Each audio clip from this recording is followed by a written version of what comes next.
Good evening, everyone, and welcome back to our HRM course. And on the last week, we have discussed about the performance appraisal and what is performance appraisal. So, in this week or in this video, we are going to share what are the different methods of performance appraisal. So, what all are the methods? And we already know that is a method is divided into. In the last class, it has been given that the method is divided into two, traditional and modern. So, before going to this video, you just go through the part 1 performance appraisal, which is already uploaded, and only after that, just come to this video. So, let's start with the video.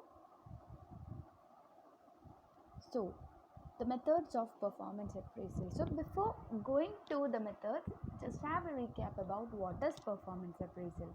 What was a performance appraisal? It is just evaluating the employees of the organization, that is the individual as well as the organizational performance, and correcting them, that is whether the employees are performing well in the organization is assessed through the performance appraisal method.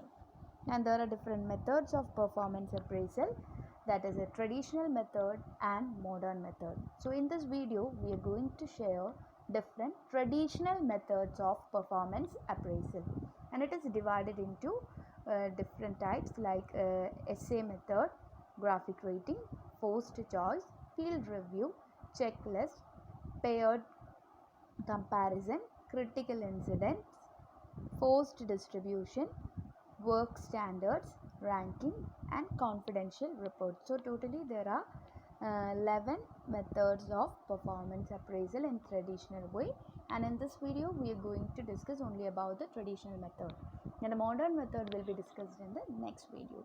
So let's go to the first one, that is the traditional method. So traditional method, under this, the first method, that is it's a method which is used from the time being all the olden times, and under that the first method is the essay appraisal method. So it is just like simply writing an essay about the employee. So what is the main aim of this is to express the strong as well as the weak points, that is where is the employee perfect and where is the employee imperfect, that is ups as well as the down about the employee in a person's own words. So it is just a qualitative technique of appraisal. Qualitative because you can write the note uh, according to your wish in your own language.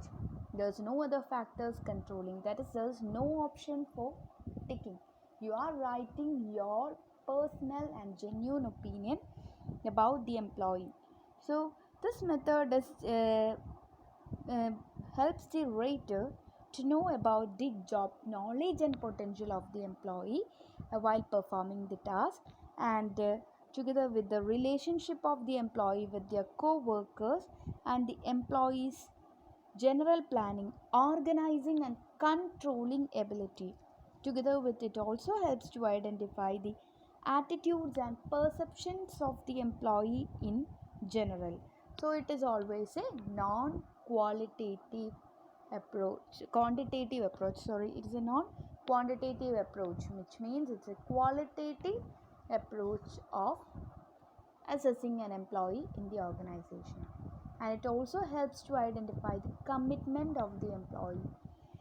And the main advantage of this particular method is that it helps to get good deal of information, a good information from the appraiser about the employee, because they are saying the opinion in their own words. So this will be always beneficial for the employees in the organization, because everyone will be writing their own opinion and no particular prefixed options are used. But this consisting of certain limitation. The first limitation is it is highly subjective in nature, that is a supervisor, if they are biased and if they are not honest about the employee, or if there is any conflict between the employer and the employee, then automatically there will be bias in the report. That is, they will give a more favorable report to their own personal favorite, and for non-favorite they will be giving a normal report. So this is not a good. And I say it is difficult to combine and compare among the other employees. And also sometimes the evaluators may use a flowery language in the sense that non-performers will be sometimes given a good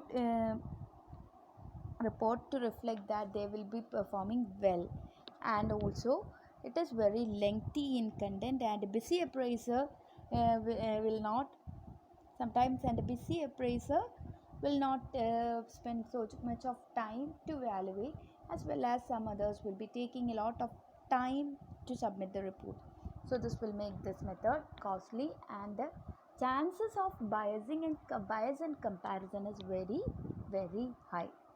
So just think about that you are just writing an essay about your friend for evaluating. So opinions will be completely different. That is why this method is not now used widely. Now we are moving on to our second method, that is the graphic rating scale. So graphic rating scale, in this method there will be a rating scale for the, that is usually there will be a printed form, and it is shown in the figure that you can see a printed form, and this printed form will be using the method, and a variety of the triads or the qualities that is required will be shown under this. For example, in this the job knowledge, and together with the punctuality, attendance, all these things will be given, or the quantity of work done by the employee, the quality of the work done by the employee, the knowledge of the job, the attitude, the dependability, the cooperation, all these will be given in a ranking scale, and they will be giving the, you can see in the figure, that is the first question, that is the job knowledge of the employee, and a 5-point scale is used, that is excellent, very good, good, adequate, or poor. And the evaluator will be marking the answers in this particular questionnaire. So in this method it is very simple and a common used method. So one of the positive point is that in favor of the rating scale, it is very easy to use and easy to understand, and it also makes the statistical tabulations easy, and comparison will be also easy. But it is sometimes it may be subjective, that is, if there is any small or all employees will be treated equally under this method, so the best performer will not be identified easily, and together with uh, the chances of the political gains or the manipulations in the results. For example, if it is in a printed form, the can change the evaluator even can change the ratings. So that is also a great problem of this particular method, that's the graphics rating scale method. Then the third method is forced choice method. So forced choice method is that they will be employee will be given assigned with the rank, that is employees will be asked to rank the evaluating team or the employees who are going to be evaluated. So what they do is that under this forced choice method they will be providing the ranks as per the form. So here the rater is supposed to select the statements which are ready made, that is a set of questions will be given and you will be asked to rank it.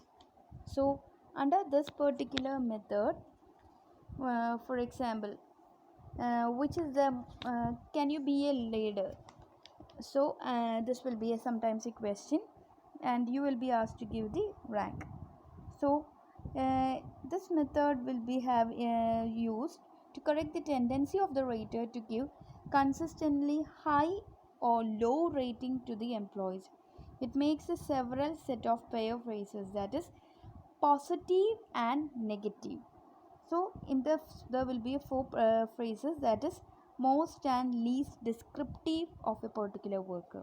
Actually, the statement items are grounded in such a way that the rater cannot judge which statement apply to most effective employee. So, under this method, they will be asked to rank, that is very high to low. So, the plus is that if they are getting more points in favorable qualities, they will be getting more marks, and unfavorable ones a reverse or the negative markings. So through this they can make a comparison. So it is also a simple and easy method, and there will be a great differentiation between the employees. And demerit is that it is difficult to the employee to identify between the best to worst. So that's a main problem, and the distribution of talent may not be normal distribution at all the time. So when the employees number is small, automatically this method is not too much effective. So this is a method used is an example of the format of the first choice, and you can give the rank, and on the basis of that the employee will be rated. Then the fourth method is field review method. So under the field review method, what they do is that they will be appointing an appraiser who is someone who is outside the organization. So it may be someone from the corporate office or from the HR department. So a trained or skilled representative will be assessing the employees or rating. So here the HR specialist requires immediate supervisor for getting the specific information, and it's also a comparable one.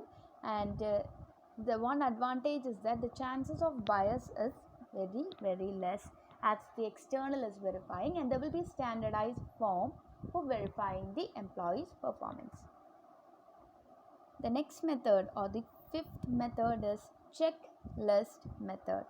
So under the checklist method, there will be a statement containing two options, yes or no column. That is, you have to put a tick mark. If it is a positive, then you can answer yes, and negative you can put no. That is, for example, is the employee is really interested in job, and do you feel yes, you can give yes a tick on an S mark, and no for if they are not satisfied with the performance. So under this, like this, the performance of the employee will be marked, and on the basis of that the employee's behavior is identified. So here it is very simple, and it will be having a descriptive statement, and the rater strongly believes that the employee possesses a particular listed qualities and will check it, and if you are not sure, he can even leave that item. So under this weight, a weighted list or a weight will be given. Sometimes in case of weighted checklist, the weight will be given, and on the basis of that they will be making the evaluation. The next method is critical incident method. So critical incident method, the appraiser make a note of critical incidents that reflects the performance of or behavior of the employee during the appraisal period, and these are recorded. So when there is a positive and negative aspects of performance, both are noted, and at the end of the appraisal period the recorded forms on the basis becomes the basis for evaluation.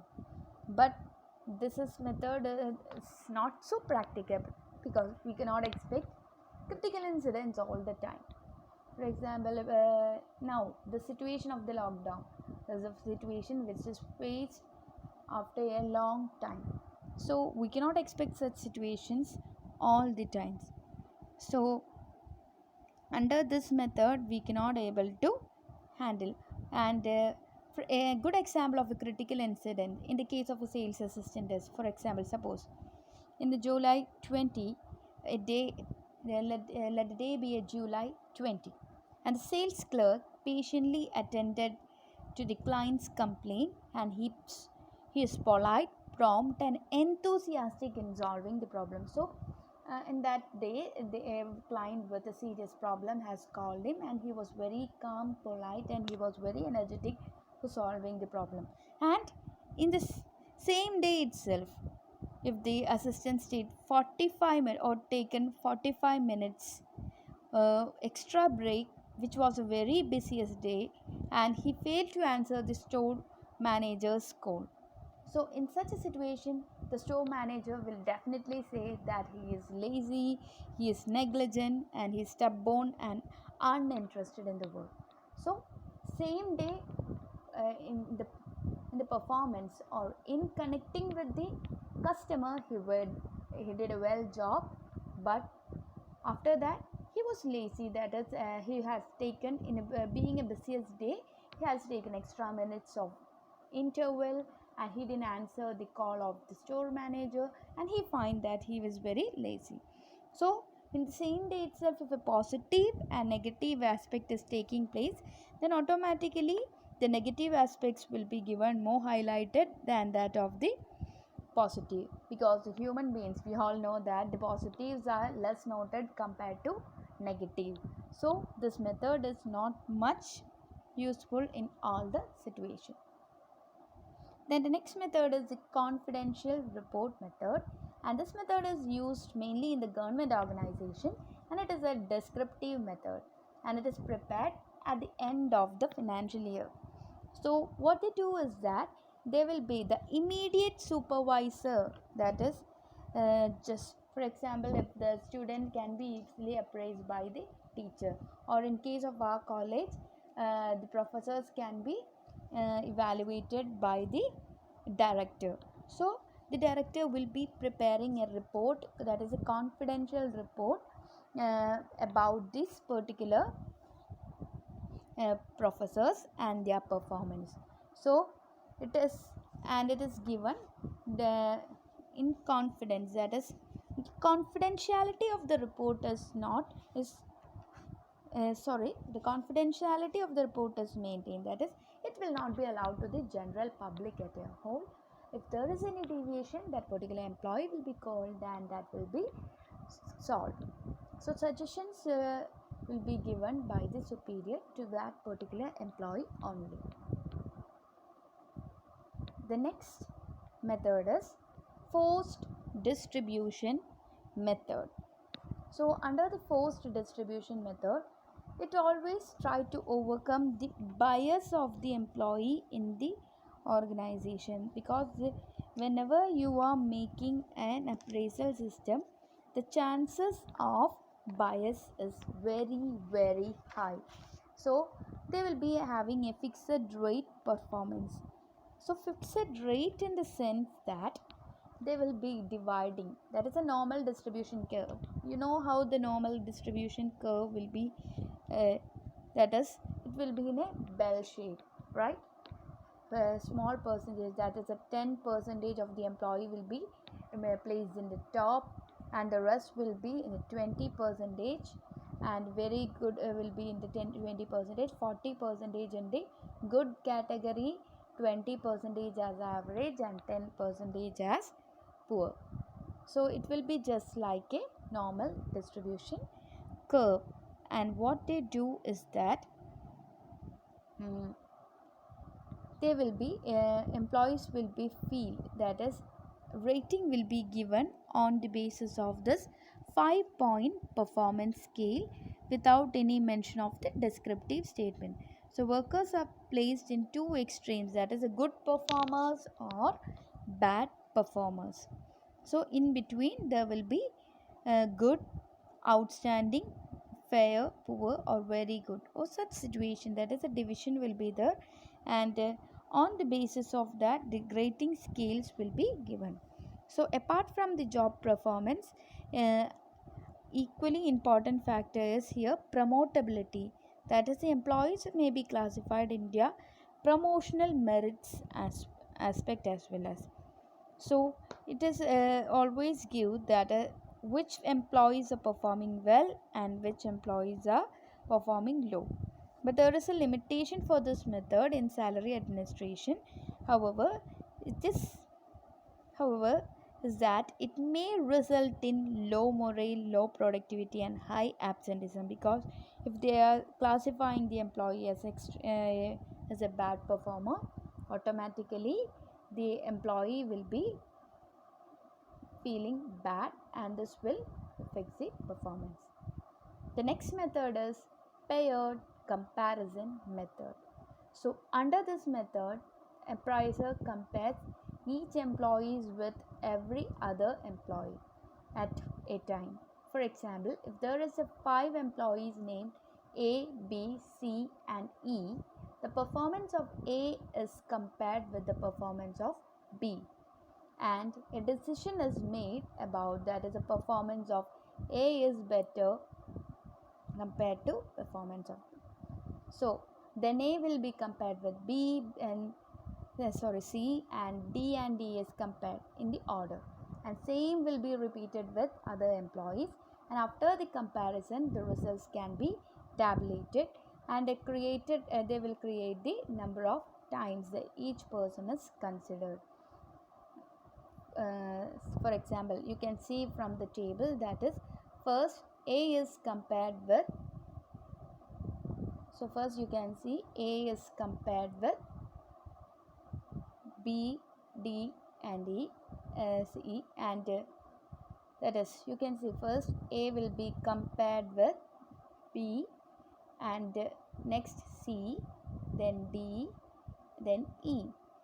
And what they do is that when comparing A with B, if the result that is A was found to be positive, then positive will be given to A and negative part will be given to B. So A was performing better than B, that they are saying. So A will be giving positive and B a negative.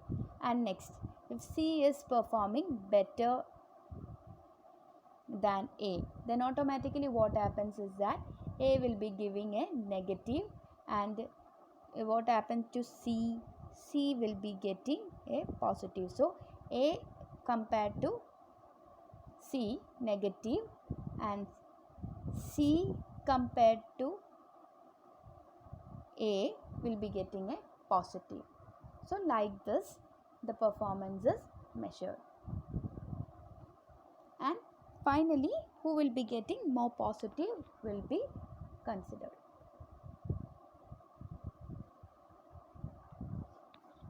The next approach is work standards approach. So it establishes the goals openly and set the standards and realistic output standards. So just like that, there will be an actual standards and the actual performance and the standard set, and standards are incorporated in the organization performance system. So the standard performance will be identified in advance, and the performance appraisal is done by comparing this.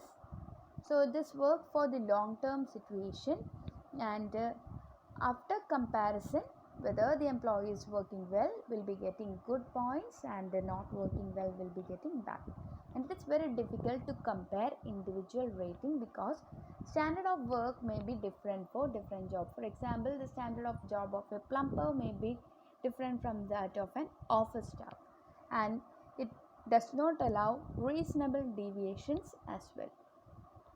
Then the next method is ranking appraisal method. It is a very simplest method, that is just to give the rank, that is exceptional to poor performers. That is the ranking method mainly focus on. So the ranking will be given to very exceptional performers will be getting a better rank compared to the poor performers, and there is no single form of doing this. So the manager compares the employees to other similar employees, and rather than to a standard measurement for purpose of assessing their worth. So employees are ranked from the highest to the lowest, or from best to worst. So the different ranks will be given to these particular. So here the comparison will be done. So the comparison between equal employees, so the same level employees or same competition level employees will be done, so this will reduces the bias. But one of the demerit is that it does not tell how much better or worse one is than that of another, and the whole man is compared with another whole man, so it is very difficult to compare the persons with two qualities or different qualities. So some may be, for example, in the case of that salesman itself, that is, sometimes a person may be attentive, very energetic, but and good in performing, and the other one will be also better, but sometimes one they will be having one or more, sometimes one will be more punctual, the other will be more energetic, so this will not be find a basis for ranking. So and the method speaks only of the position where an employee stand, and together with, when there is a large number of employees working, the ranking of the individual is not a good method, and it is also a non-systematic procedure as it eliminates the possibility of snap judgments. So this cannot be used when the organization is too large. And the alteration ranking and paired comparison ranking are the two effective methods of ranking. Under that, the alternation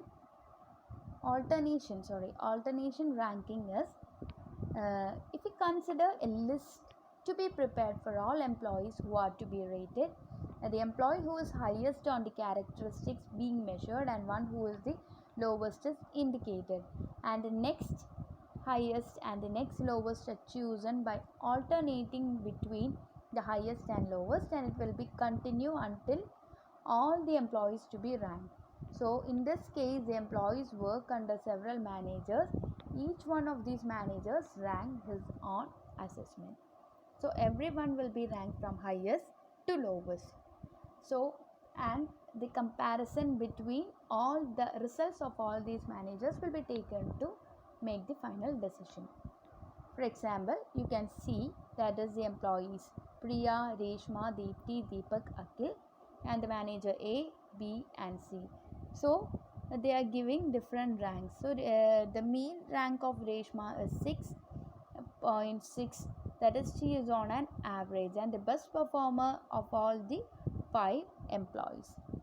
So what they do is that they will provide the rank, that is very, if they feel very good, they will be giving a better points to that particular employee, and mean of all these ranks will be taken, and on the basis of that the decision will be finalized.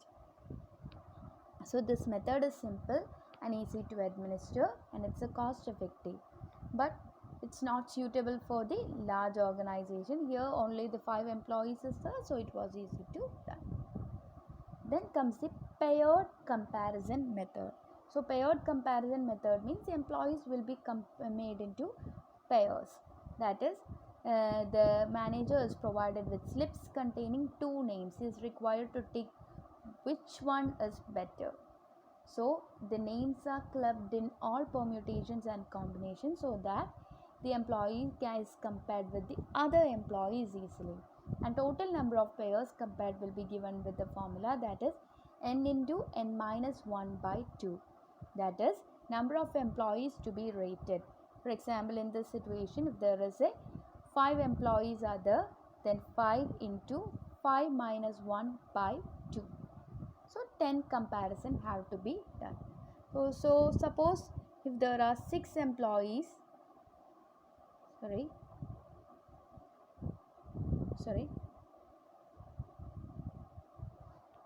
for the disturbance. So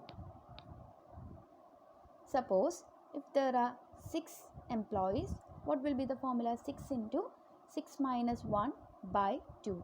So 6 minus 1, it will be 5. 5 into 6, 30. 30 by 2, that will be giving how many? 15 comparisons has to be done. So these are the different methods of performance appraisal, and hope that is a traditional method. So we are having 11 methods of 11 traditional methods of performance appraisal. It includes a confidential report, the critical incidents, checklist, free essay, graphic rating, then forced choice, then ranking, paired comparison, etc.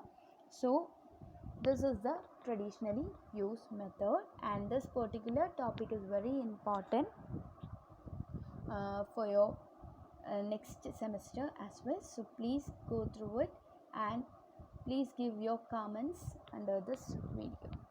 And thank you for listening, and thank you.